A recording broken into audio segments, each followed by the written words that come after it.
Hello everyone, today we're going to talk about how thermometers are made. So the first thing to do is to find a property that changes the temperature. For example, expansion of a fluid like alcohol. So when you heat up alcohol, it expands. And then when you cool down alcohol, it contracts. So by looking at the expansion and the contraction, you can actually use it to predict what the temperature actually is. Another example is a color. So for example, if you have a kind of crystal that will change color based on temperature, then you can also use that to actually figure out the temperature. So today we're going to talk about this one, the alcohol thermometer, because it's actually the most common one.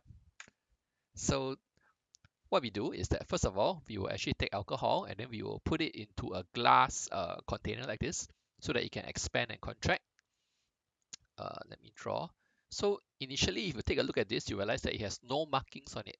So our job is to actually put in the markings on the thermometer, and we call this calibration. So to calibrate it, most people will use these two things called fixed points. The most common ones will be ice and steam. All right, so for ice and steam, the reason why people choose it is because it's very easy to get ice and steam no matter where you live in the world.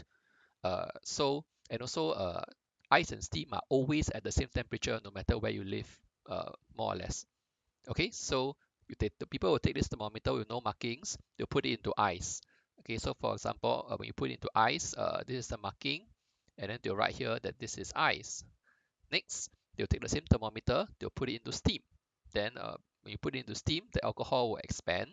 So for example, this is where the alcohol has expanded to, and then they'll call it steam. So after that, most people they'll label this as 0, this one is 100, and then how do you get all the markings in between? Very simple, you divide. So the center one must be 50, and then after you make more markings, and then you can get 20, 30, 40, and all that. So this is called calibration. And then after that, we are done. So you find a property that changes the temperature, and you calibrate it using these things called fixed points. The most common ones will be ice and steam.